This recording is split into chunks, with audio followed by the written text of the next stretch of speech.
नमस्कार साथियों, कैसे हो सब राजी खुशी हो?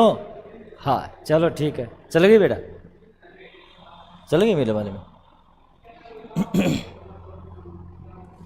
तो हाँ चलो ये भी देख लेना, आवाज़ कम कर ले, ये भी देख लेना। अपनी बुक है ये, हिंदी व्याकरण राकेश फूलका के नाम से, तो ये भी देख लेना आप। चलो, तो कल वाले वीडियो में मैंने बहुत सारी बातें जो आपको नई नई बातें बताई थी। कुछ विद्यार्थी कह रहे थे कि सर हमने तो पहली बार ही सुना है ये चीज़ें जो बताई थी आपने। हाँ, कमेंट करके बताओ क्लास चल गई है क्या? चल गई बेटा, है ना?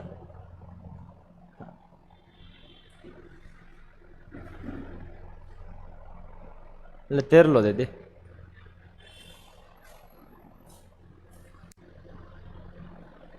हाँ चल गया, लेफ्ट। चलो, तो सभी को Ram Ram, good morning, good evening. Hindi का हूँ, वैसे आपको बुरा नहीं लगे, हिंदी का हूँ निकल जाएगा। बटनेरा चल राम राम गुरुदेव। साहिल सोलंकी, आज बड़ो फॉर्म में आ रहे हैं साहिल, गुरु के प्रति बहुत ही ज़्यादा। हाँ, तो बिल्कुल माँ बाप की सूरत है गुरु, इस कलयुग में भगवान की सूरत है गुरु, बिल्कुल। हाँ, राज प्रतापति प्रणाम गुरुदेव, लाल शॉट दौसा से। OERS राम राम सर जी, राम राम, बिल्कुल।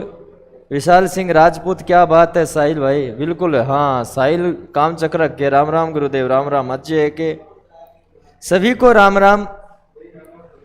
तो एक बार क्लास को शेयर जरूर कर दे सभी से आग्रह करते हैं कि एक बार क्लास, बिल्कुल सब राजी खुशी है। चलो, तो आज हम करने वाले हैं हिंदी भाषा के बारे में चर्चा करने वाले हैं। क्लासें चल रही है हिंदी भाषा का सामान्य परिचय।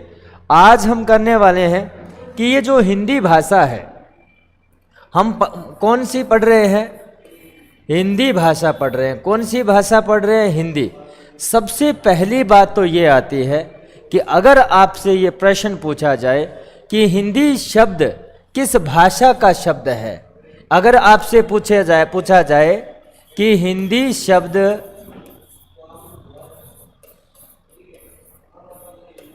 किस भाषा का शब्द है, किस भाषा का शब्द है। प्रश्न आपसे क्या पूछा जा रहा है, हिंदी शब्द किस भाषा का शब्द है। आपसे पूछ रहा है कि हिंदी शब्द जो है वो किस भाषा का शब्द है। जैसे आपको उदाहरण के तौर पर मैं ये बोल रहा हूं कि इंटेलिजेंट शब्द किस भाषा का शब्द है, आप बिल्कुल बता दोगे कि इंटेलिजेंट शब्द जो है वो अंग्रेजी भाषा का है। वही बात मैं पूछ रहा हूं कि आपसे अगर ये पूछा जाए हिंदी शब्द किस भाषा का शब्द है, आपसे पूछ रहा है कि ये भाषा कौन सी है, किस भाषा का शब्द है। तो अब कईयों को जानकारी नहीं है ना, वो क्या बोलेंगे, वो ये बोलेंगे हिंदी हिंदी का होगा। तो मैं बता दूं, आप यही सोचोगे कि हिंदी तो हिंदी का ही होगा, अंग्रेजी अंग्रेजी का होगा, उर्दू उर्दू का होगा, तुर्की तुर्की का होगा। ऐसा नहीं है। मैं बता दूं कि हिंदी शब्द जो है वो फारसी भाषा का शब्द है। किस भाषा का शब्द है, फारसी भाषा का शब्द है। ध्यान रखना, ये आपसे अगर ये पूछा जाए हिंदी शब्द किस भाषा का शब्द है, आप बताना फारसी। फारसी नहीं है, ये फारसी है। कौन सा है, फारसी है। ध्यान रखना, ये एक बिंदी लगाई है मैंने, ये बिंदी लगाई है फै के नीचे जो खड़ी पाई है उसके बाईं तरफ। क्या लगाई है मैंने, बिंदी लगाई है। प्रश्न पूछा जाता है कि ये जो बिंदी है वो क्या कहलाती है। मैं और पूछ लूं, बिल्कुल बच्चे बोल रहे हैं फारसी। नहीं नहीं बेटा, राज प्रजापति कह रहा है कि सर कोई गिले शिकवे होता, नहीं ऐसा कुछ नहीं है बेटा। हाँ, गिले शिकवे क्या होंगे बेटा तेरे से। Preet Manju good evening sir, good evening सभी को, राम राम। सुनीता डूडी राम राम सर जी, राम राम। बनीता जाकर बिल्कुल राम राम सभी को। हाँ, नुक्ता, हाँ, जो पढ़े हुए हैं बच्चे वो पहले से ही जवाब दे रहे हैं। तो ये जो बिंदी लगी है ना, प्रश्न आपसे पूछा जाए कि हिंदी शब्द किस भाषा का शब्द है, आप बताना ये फारसी भाषा का शब्द है। किस भाषा का शब्द है, फारसी। अब ध्यान रखना, एक होता है फै, एक होता है फै। ये फै है, फै नहीं है, ये फै है। ये फारसी है, फारसी नहीं है, फारसी है। अब आपसे ये पूछा जाए कि ये बिंदी क्या है, क्योंकि ये कोई टॉपिक तो है नहीं। टॉपिक होता तो हम जैसे एक दिन चर्चा करते इस पे नुक्ता पर। तो ध्यान रखना, प्रश्न सीधा पूछा जा सकता है कि फारसी अरबी फारसी वर्णों के नीचे लगने वाली बिंदी क्या कहलाती है। तो ये जो बिंदी है ना, ये बिंदी क्या कहलाती है, बिंदी जो है, बिंदी को कहा जाता है नुक्ता। क्या कहा जाता है, नुक्ता। ये प्रश्न आपसे पूछा जा सकता है एसएससी लेवल में, सेंट्रल लेवल की जो भी भर्तियां आती है, अनेक बार ये प्रश्न जो पूछा गया है कि फारसी अरबी फारसी वर्णों के नीचे लगने वाली बिंदी क्या कहलाती है, नुक्ता कहलाती है। और थोड़ी सी जानकारी के लिए मैं बता दूं कि ये जो नुक्ता लगता है ना, वो खड़ी पाई के बाईं तरफ लगता है। किसकी तरफ लगता है, बाईं तरफ लगता है। ये बात हो गई।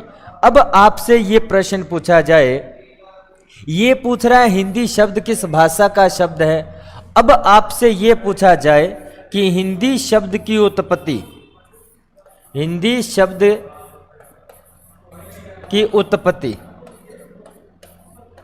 हिंदी शब्द की उत्पत्ति किस शब्द से हुई है या किस शब्द से मानी जाती है।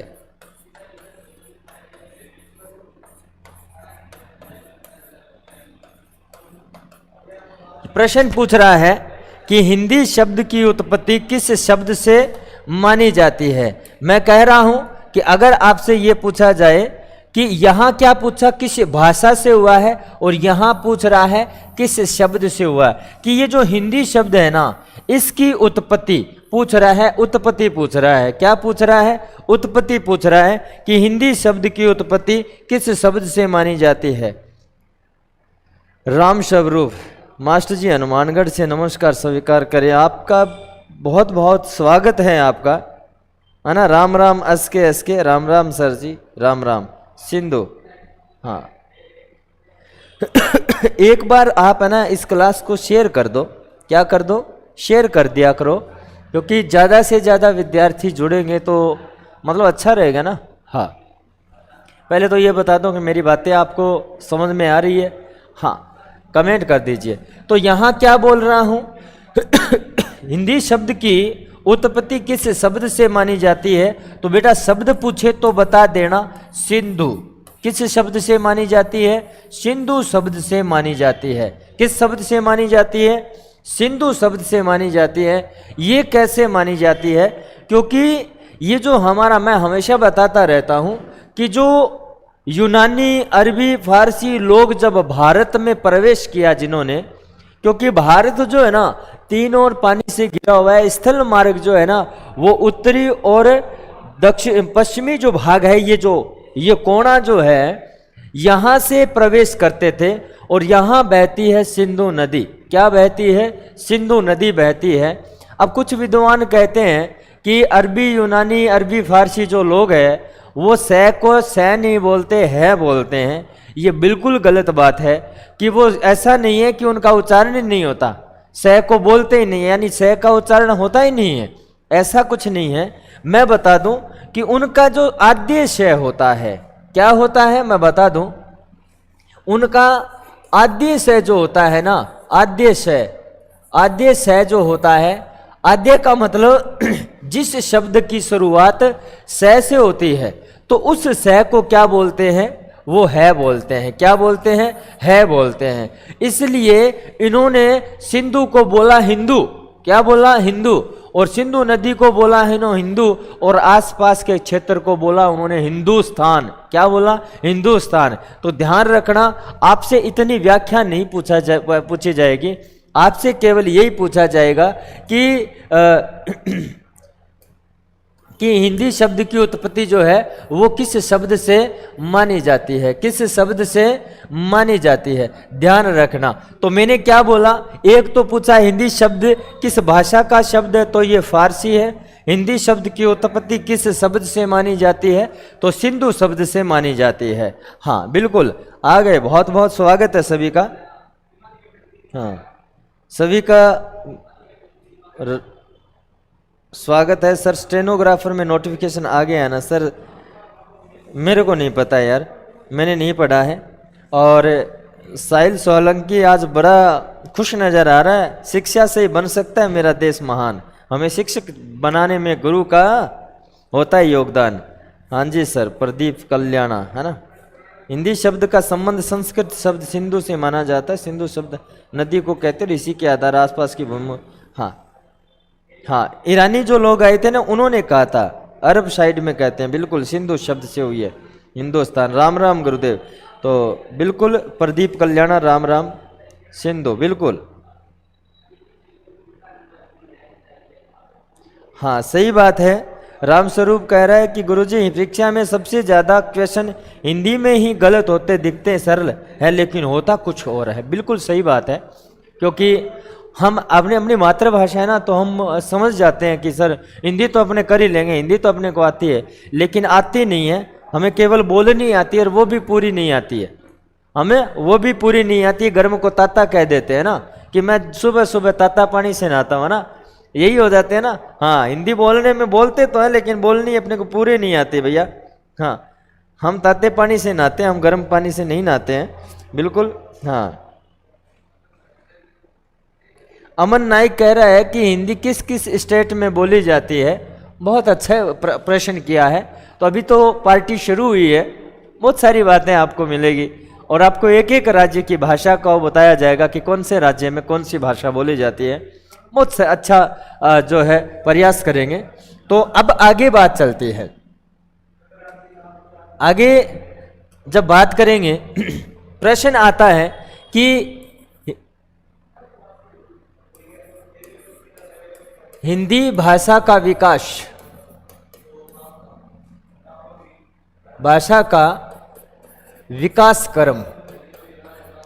प्रश्न आपसे पूछा जाता है हिंदी भाषा का विकास क्रम कैसे हुआ है। तो ध्यान रखना, हिंदी भाषा का विकास क्रम की बात करें तो हम बड़े विस्तृत रूप से पढ़ेंगे। सबसे पहले आई थी वैदिक संस्कृत। क्या आई थी बेटा? वैदिक संस्कृत आई। और वैदिक संस्कृत कौन सी? जिस संस्कृत में वेदों की रचना हुई है। और इसका जो समय रहा था वो 1500 ईसा पूर्व से 1000 ईसा पूर्व रहा था। इस वैदिक संस्कृत का जो है वो समय क्या रहा था? 1500 ईसा पूर्व से 1000। ये विकास कर्म करेंगे, विकास कर्म की बात चल रही है। दूसरी बात करेंगे, इसके बाद जो है वो आई लौकिक संस्कृत। क्या आई? लौकिक संस्कृत आई। लौकिक संस्कृत कौन सी? यानी एक तो वो संस्कृत जिसमें वेद रचे गए, और इसके बाद आई लौकिक, जैसे लोग जो बोलते थे पढ़े लिखे, और उसका समय काल रहा था 1000 ईसा पूर्व से 500 ईसा पूर्व। इसके बाद जो है, इसके बाद आई पाली। कौन सी भाषा आई?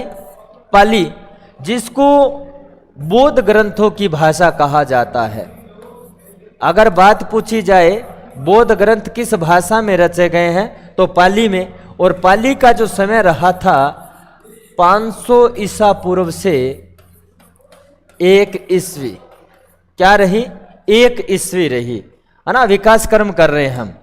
इसके बाद पाली के बाद आई प्राकृत। क्या आई? प्राकृत भाषा, जिसको जैन ग्रंथों की भाषा कहा जाता है। जैन ग्रंथ किस भाषा में रचे गए? तो ये प्राकृत भाषा में, और इसका समय काल रहा था 1 ईस्वी से 500 ईस्वी। क्या रहा? 1 ईस्वी से 500। ये विकास कर्म चल रहा है। हिंदी भाषा के विकास कर्म की बात करें तो सबसे पहले वैदिक संस्कृत, फिर लौकिक संस्कृत, फिर पाली, फिर प्राकृत, और उसके बाद आई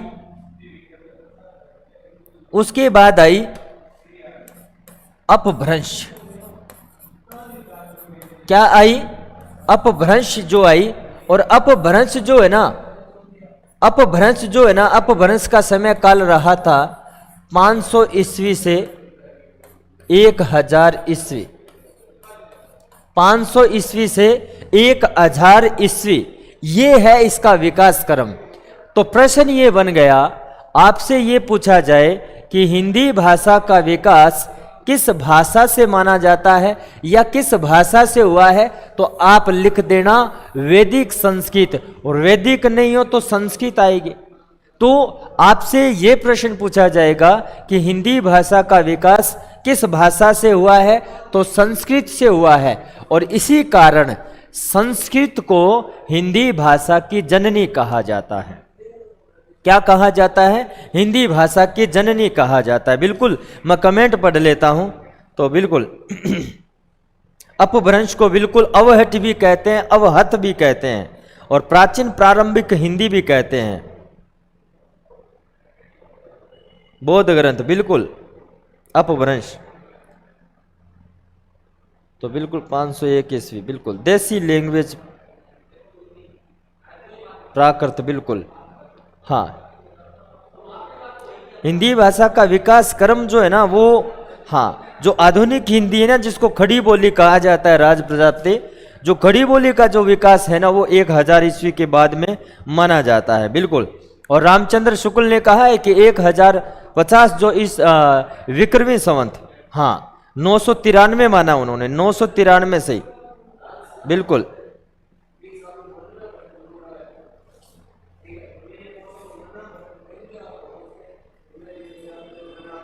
हाँ, चलो शेयर कर दो, ये बड़ी, हाँ चलो आगे देखते। इसके बाद ये जो अपभ्रंश है उसके 8 प्रकार बनते हैं। मैं 8 नहीं करवाऊंगा आपको, केवल मैं अपने हिंदी वाली ही करवाऊंगा। तो शोर सेनी अपभ्रंश हुई, कौन सी और हुई? शोर सेनी। शोर सेनी अपभ्रंश जो है उससे 3 भाषाओं का विकास हुआ है। आपसे पूछा जाए कि शोर सेनी अपभ्रंश से कितनी भाषाओं का विकास हुआ, तो ध्यान रखना एक है हिंदी जिसको हम पश्चिमी हिंदी कहते हैं, एक है राजस्थानी और एक है गुजराती। क्या है? गुजराती। ध्यान रखना, शोरसेनी अपभ्रंश से 3 भाषाओं का विकास माना जाता है। आपसे प्रश्न पूछा जाए कि शोरसेनी अपभ्रंश से कितनी भाषाओं का विकास हुआ है, तो 3 भाषाओं का विकास हुआ है। तो प्रश्न हमारा यहां से उठ गया। आपसे पूछा गया है हिंदी भाषा का विकास। प्रश्न बहुत बार रिपीट हुआ है कि हिंदी भाषा का विकास जो है किस अपभ्रंश से माना जाता है। आपसे पूछा जाए किस अपभ्रंश से माना जाता है, तो शोरसेनी अपभ्रंश। बहुत बार प्रश्न पूछा गया है। लेकिन अगर आपसे भाषा पूछी जाए कि हिंदी भाषा का विकास किस भाषा से हुआ है, तो बता देना बेटा संस्कृत से हुआ है। किससे हुआ है? संस्कृत से हुआ है। लेकिन अगर अपभ्रंश पूछे तो शोरसेनी बताना है। क्या पूछे? अगर अपभ्रंश पूछे तो शोरसेनी बताना है, लेकिन भाषा पूछे तो संस्कृत बताना है। अब आपसे ये प्रश्न पूछा जाता है कि हिंदी भाषा की जननी, हिंदी भाषा की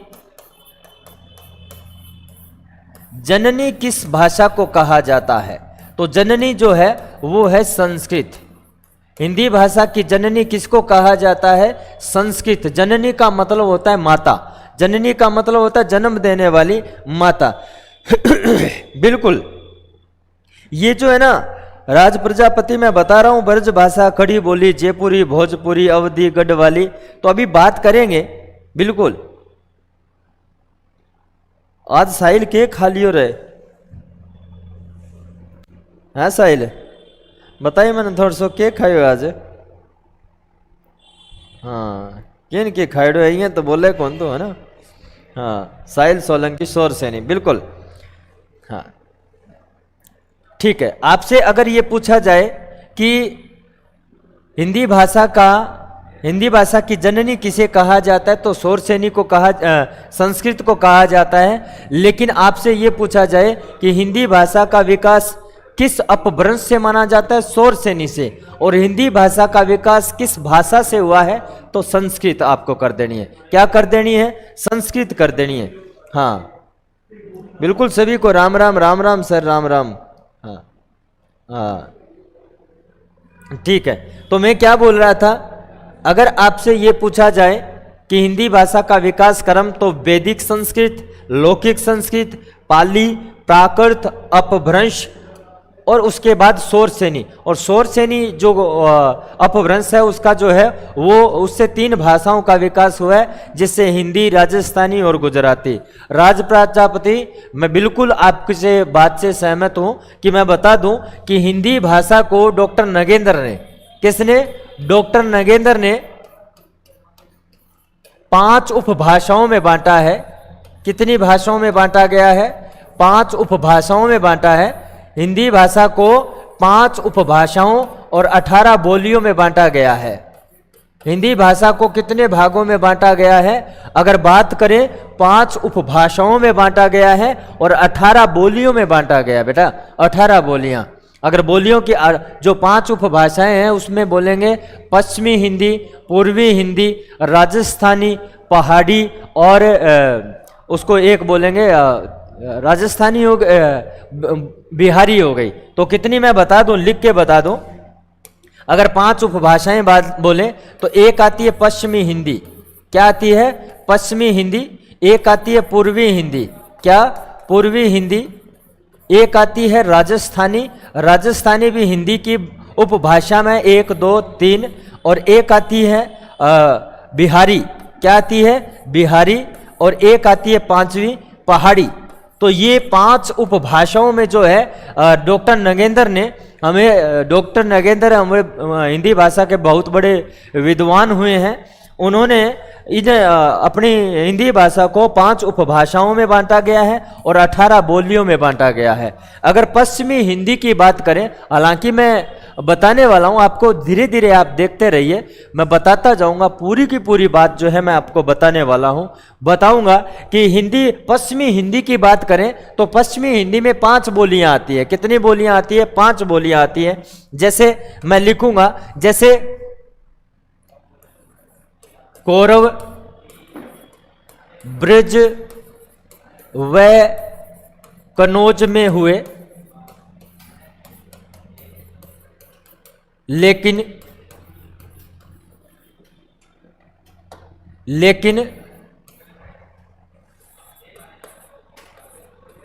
बूंदी हरियाणा से लिए उन्होंने।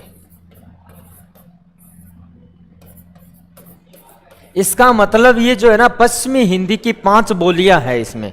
मैंने क्या बताया बेटा, ये मैंने क्या बोला है कि डॉक्टर नगेंद्र ने 5 उपभाषाओं में बांटा है, 18 बोलियों में बांटा है, जिसमें मैंने बोला है 5 भाषाएं जो है पश्चिमी हिंदी, पूर्वी हिंदी, राजस्थानी, बिहारी और पहाड़ी है। और मैंने क्या कहा है कि ये ट्रिक लिखी है मैंने पश्चिमी हिंदी की, मैं कमेंट पढ़ लेता हूं, बिल्कुल। हाँ,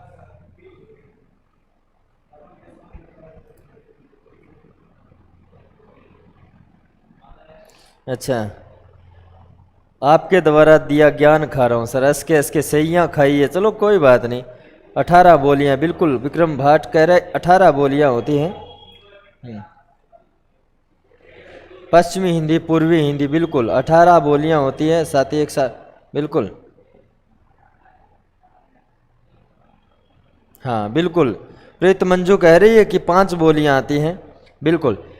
हाँ, बच्चे बहुत कम हैं, शेयर कर दीजिए। देखिए यहां से क्या आ जाता है, इससे ये जो है ना, इस ट्रिक से मैं बता दूं 5 बोलियां आई। एक तो कौरव से क्या बना, कौरवी, कौरवी जिसको खड़ी बोली के नाम से जाना जाता है। जो मानक रूप जो है ना, ये कौरवी बोली से ही है, ये मानक रूप जो है ना हिंदी का खड़ी बोली है। एक ये हो गई। ब्रज से क्या बना, ब्रज। कनौज से क्या बना, कनौजी। और बूंदी से क्या बना, बुंदेली। क्या, बुंदेली जो बोली है वो भी क्या है, ब्रज, ये पश्चिमी हिंदी की है। और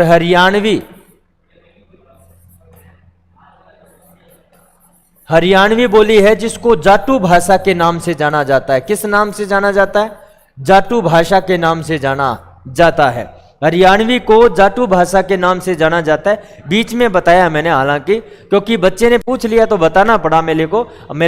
हालांकि 18 बोलियां, ये मैं 5 ही बता रहा हूं। तो कौरवी, खड़ी बोली, कनौजी, बुंदेली और हरियाणवी जो है ये पश्चिमी हिंदी की बोलियां हैं। किसकी, पश्चिमी हिंदी है। मैंने क्या कहा है, देखिए मैंने कहा है कि 5 उपभाषाएं हैं, 18 बोलियां हैं, जिसमें पश्चिमी हिंदी है जिसमें 5 बोलियां आती है। पूर्वी हिंदी में 3 आती है, राजस्थानी में 4 आती है, बिहारी में 3 आती है ना, पहाड़ी में भी 3 आती है। इस प्रकार 18 बोलियां हैं। चलो ये बात हो गई अपनी आगे। तो मैं कहाँ था कि मैं ये बता रहा था कि हिंदी भाषा जो है, हिंदी शब्द किस भाषा का है, फारसी का है। हिंदी शब्द की उत्पत्ति किस शब्द से मानी जाती है, सिंधु शब्द से मानी जाती है। और हिंदी भाषा का विकास किस भाषा से माना जाता है, तो संस्कृत से। विकास क्रम पूछे तो वैदिक संस्कृत, लौकिक संस्कृत, पाली, प्राकृत, अपभ्रंश जिसको अवभट्ट कहते हैं, और एक होता है शौरसेनी अपभ्रंश। तो शौरसेनी अपभ्रंश से हमारी हिंदी भाषा का विकास हुआ है।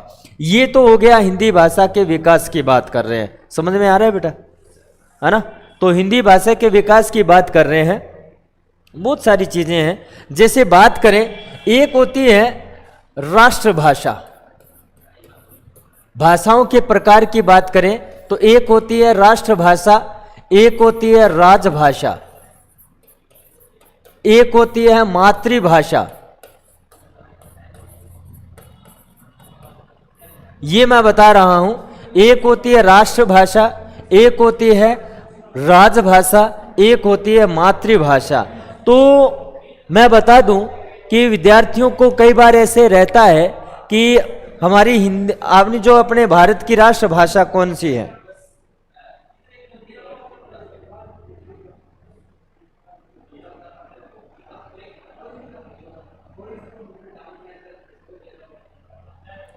बिल्कुल कह देते हैं, शेयर कर दो सारे।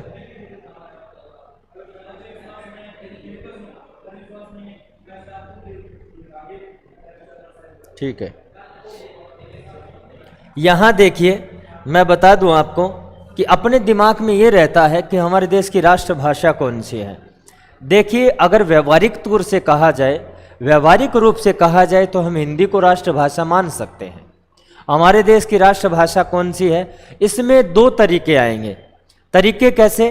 कि अगर ऑप्शन में, अगर विकल्प में केवल आपको भाषाओं के नाम दिए गए हों, मैं आगे बात बताऊंगा आपको, कि अगर आपसे ये पूछा जाए कि भारत की राष्ट्रभाषा कौन सी है, ऑप्शन में आपको मिले हिंदी,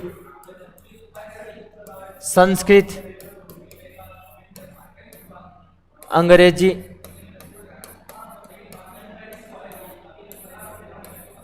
उर्दू, अगर ऑप्शन में आपको ये मिले तो हम कर देंगे हिंदी। अगर आपको ऑप्शन में ये मिले कि भारत की राष्ट्रभाषा कौन सी है, तो हमारे देश की राष्ट्रभाषा हम मान सकते हैं व्यवहारिक रूप से। लेकिन बात करें संविधान की, बात की जाए, संविधान की बात की जाए, तो संविधान में, भारत के संविधान में किसी भी भाषा, संविधान में किसी भी भाषा को राष्ट्रभाषा के रूप में नहीं माना है। संविधान में नहीं है, संविधान में नहीं है। इसका मतलब क्या है कि भारतीय संविधान में राष्ट्रभाषा का कोई उल्लेख नहीं किया गया है और राष्ट्रभाषा का नाम तक नहीं लिया गया है कि भारत की राष्ट्रभाषा ये होगी। तो हमारे देश की,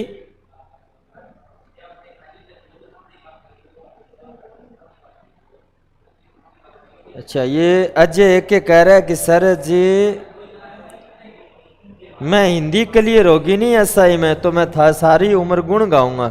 चलो, गाल तो रही तो ठीक है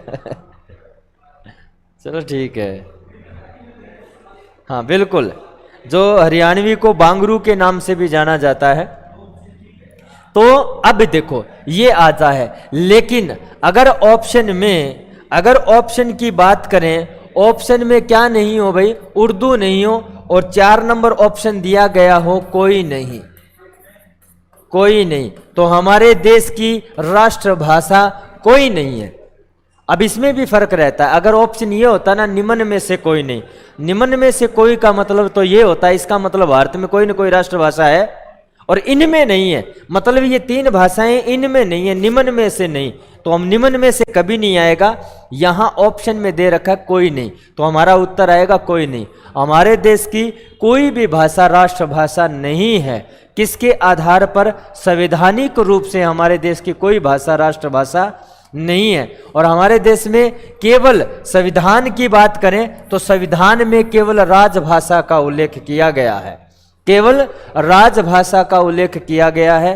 राष्ट्रभाषा का मतलब होता है कि किसी राज्य में रहने वाले मतलब अधिकतर लोग जिस भाषा को बोलते, समझते व पढ़ते लिखते हों, वो राष्ट्रभाषा होती है। और हमारा देश विस्तृत भाग में, भूभाग में फैला हुआ है, तो हमारे देश में ऐसी कोई स्थिति नहीं है कि हमारे देश की कोई भी भाषा ऐसा स्थान नहीं पा सकती जो राष्ट्रभाषा कहने लायक हो। लेकिन हिंदी को कहीं ना कहीं हम कह सकते हैं, हिंदी जो है वो राष्ट्रभाषा के लायक है। लेकिन अगर पश्चिम में चले जाएं, अगर दक्षिण में चले जाएं और पूर्व में चले जाएं, तो हिंदी भाषा को ना तो वहाँ के लोग समझते हैं, ना पढ़ते हैं, ना समझते बोल पाते हैं। बिल्कुल बात करेंगे साहिल, अनुच्छेद 343 में राजभाषा का प्रावधान है। बिल्कुल हमारे देश की केवल, अगर संविधान में बात करें तो संविधान में केवल राजभाषा का उल्लेख किया गया है, और ये अनुच्छेद 343 के भाग प्रथम में कहा गया है। अनुच्छेद 343 के भाग प्रथम में ये कहा गया है कि हमारे देश की राजभाषा हिंदी होगी। क्या होगी? हिंदी होगी। राष्ट्रभाषा मैंने कहा संपर्क भाषा कह सकते हैं कि अधिकतर लोग जिस भाषा को पढ़ते हों, बोलते हों, समझते हों, यानी अधिकतर लोग संपर्क करने के लिए जिस भाषा का प्रयोग करते हों वो राष्ट्रभाषा कहते हैं या वो राष्ट्रभाषा हो सकती है। लेकिन संविधान में राष्ट्रभाषा का कोई उल्लेख नहीं है। राजभाषा कौन सी है? राजभाषा किसे कहते हैं? तो सरकारी कामकाज की भाषा, सरकारी कामकाज की भाषा जो होती है, कामकाज की भाषा अगर बात करें सरकारी कामकाज की भाषा जो होती है वो होती है राजभाषा। राजभाषा किसे कहते हैं? जो सरकारी कामकाज की भाषा हो, कि जिस देश के कार्य किसी भी जिस भाषा में संपादित होते हो उस भाषा को राजभाषा का दर्जा प्राप्त होता है। तो अगर बात करें, हाँ बिल्कुल सही बात है बेटा। बिल्कुल हमारे देश की राष्ट्रीय लिपि देवनागरी है, सरकारी कामकाज की भाषा है, बिल्कुल विक्रम। हाँ हाँ, कुछ तो टाइम है ना, ये बच्चे लाइव नहीं आ रहे तो कुछ तो टाइम जो है ना क्रिटिकल है, क्योंकि 7 बजे का काम, बहुत सारे काम जो है करने का होता है, खेलने का होता है ना, और खाना पीना जो है वो बनाने का होता है। चलो कोई बात नहीं, हमारे पास जितने भी विद्यार्थी आएंगे पढ़ने, बिल्कुल आरजे 31 सालों छोरो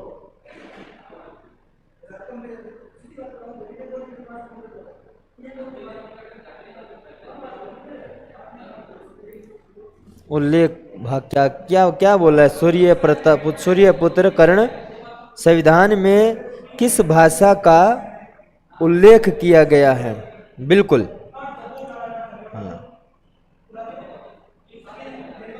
हाँ, बात करेंगे कि संविधान में केवल राजभाषा का उल्लेख किया गया है।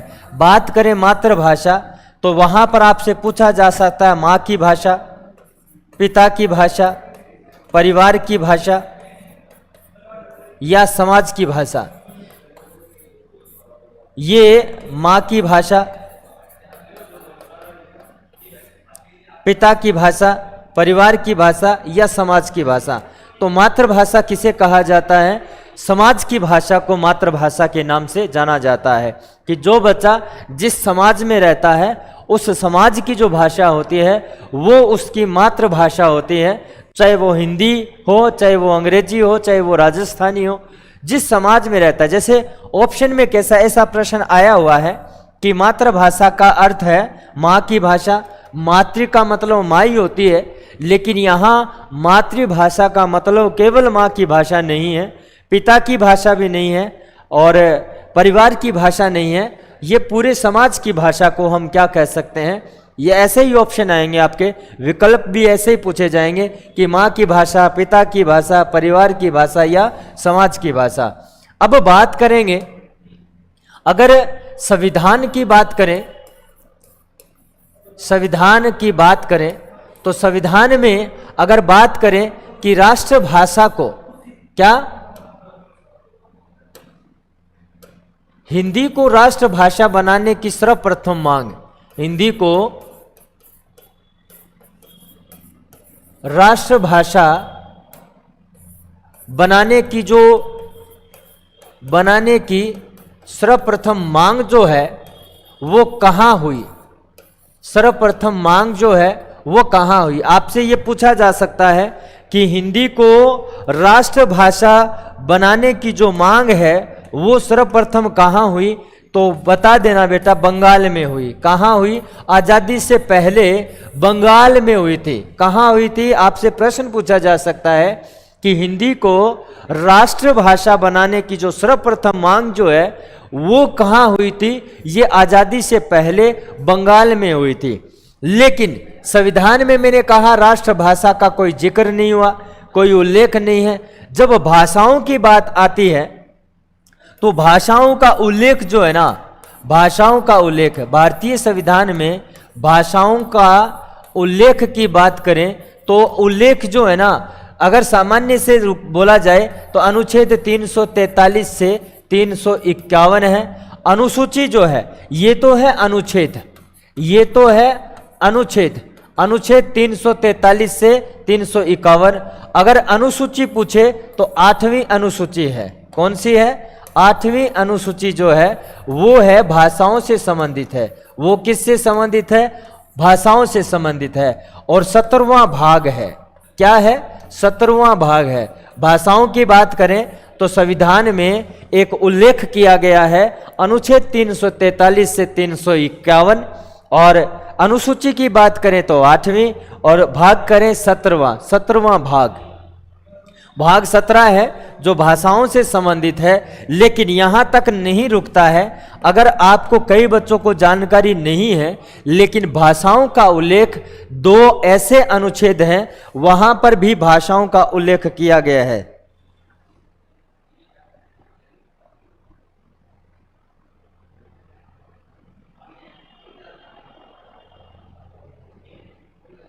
बिल्कुल सही बात है बेटा।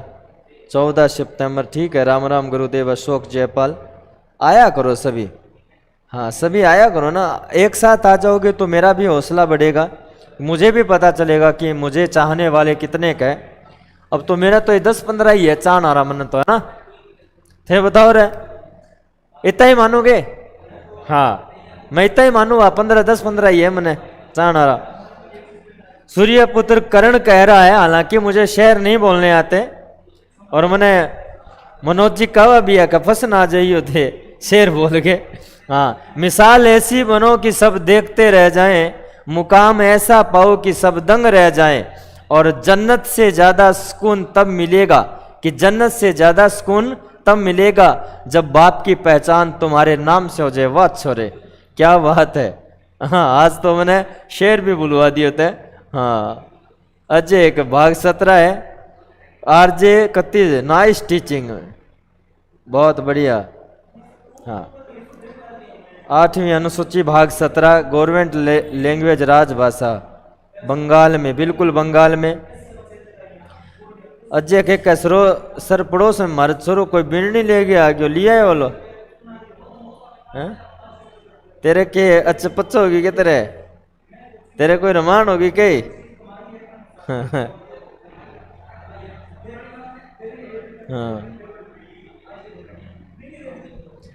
हाँ प्रकेशु सिंह जैन सर बंगाल, ठीक है बेटा।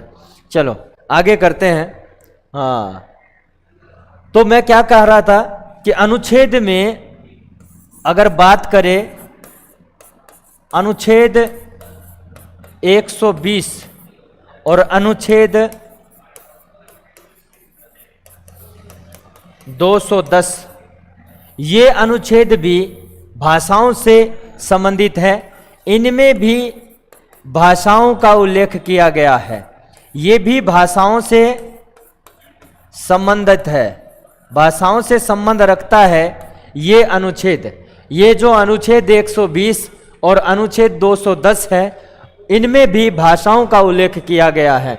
बात करें कि अगर संविधान में ये बात आई थी 14 सितंबर, कब? 14 सितंबर 1949 को भाषा संबंधी जब प्रश्न उठा भारतीय संविधान में, जब संविधान सभा चल रही थी तो संविधान का जो निर्माण हो रहा था, तो 14 सितंबर 1949 को जब भाषाओं की बात आई तो एक हमारे संविधान में एक श्री गोपाल स्वामी अयंगर, गोपाल स्वामी अयंगर नाम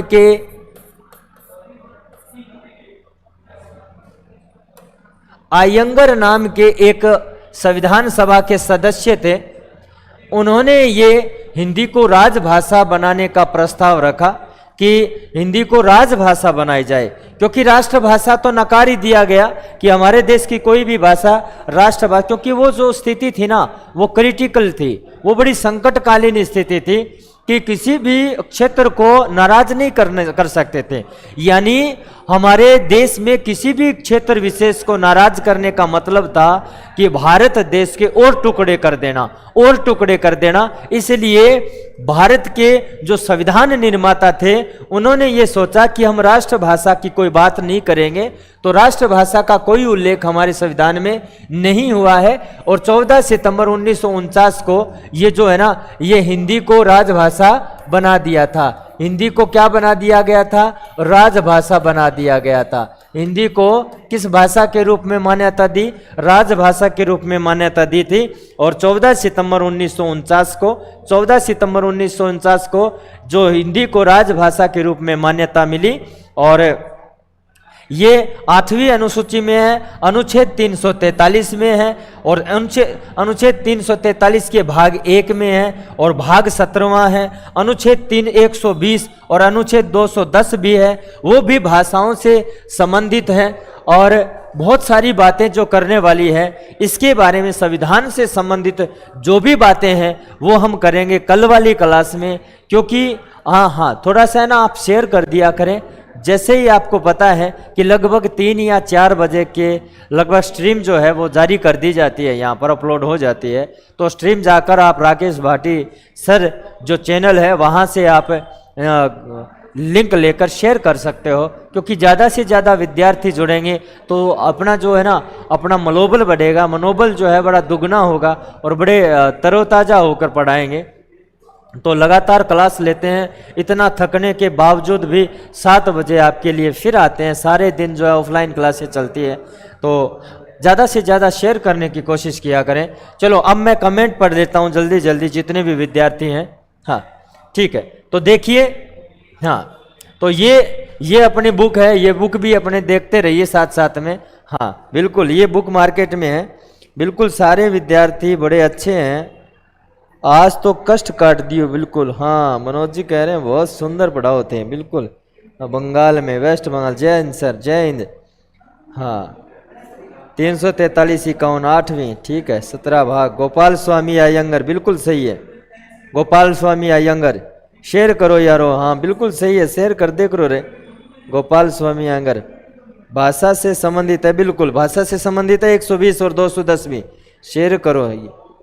यस सर जी, बिल्कुल। क्या हाँ 14 सितंबर, अरे कर दिया भाई, जितना हो सकता था। बिल्कुल हाँ कर दिया शेयर। मास्टर जी आपकी क्लास का क्या टाइम रहता है? शाम को 7 बजे, बिल्कुल शाम को 7 बजे, राइट 7 बजे मैं जो लाइव आ जाता हूँ। 8वीं अनुसूची, बिल्कुल 14 सितंबर 1949, बिल्कुल। हिमालय क्लासेज, हाँ गोपाल स्वामी अयंगर उठाया पार्लियामेंट में, बिल्कुल उठाया था इन्होंने। तो ये अपनी बुक है, हिंदी व्याकरण जो है वो अपनी बुक है। लेखक और संपादक आपका नाम सुन लीजिए, लेखक और संपादक का नाम है श्री 108 राकेश फूलका सर। तो बिल्कुल आप इसको मार्केट में खरीद सकते हो, है ना। हाँ चलो आज के लिए इतना ही। हाँ कितने रुपए की है तो ये मार्केट में जाके देख लेना बेटा। आपने हनुमानगढ़ में सभी बुक स्टॉल पे मिलती है, तारा बुक डिपो, आराधना बुक डिपो, है ना, बहुत सारी बुक डिपो में मिलती है। जंक्शन में बात करें तो संगीता स्टेशनरी है, वहां मिलेगी, तो सभी दुकानों पे मिलेगी। हाँ हाँ नहीं बचा, 7 बजे के बाद नहीं, 7 बजे ही अपनी जो है क्लास आती है। और बता दो डिस्क्रिप्शन में अपनी एक ऐप है, अगर आपको यहाँ नहीं है तो अपनी एक ऐप है ज्ञानगढ़ नाम की। हाँ तो डिस्क्रिप्शन में जो है आपको मिलेगा ज्ञानगढ़ नाम से आपको ऐप मिलेगी, उसको आप कर लीजिए डाउनलोड और वहाँ से आप हिंदी का कोर्स खरीद सकते हो, वहाँ पर आपको मिल जाएगी। हाँ बिल्कुल। तो जितने भी 70 की है, 80 की है, 90 की है, मेरे को नहीं पता, बुक स्टॉल पे जाके पूछना कितने रुपए की है। तो आज बहुत हो गया है ना, मैं थक भी गया। आवाज़ से पता चल रहा होगा आपको, मेरी एक्चुअल में आवाज़ ऐसी नहीं है, पूरा सारा दिन पढ़ा रहा था इसलिए ये आवाज़ ऐसी हो गई है। तो बिल्कुल आज के लिए इतना ही, बहुत बहुत धन्यवाद और नमस्कार, गुड नाइट, है ना। कल मिलेंगे दोबारा इसी ठीक है, धन्यवाद।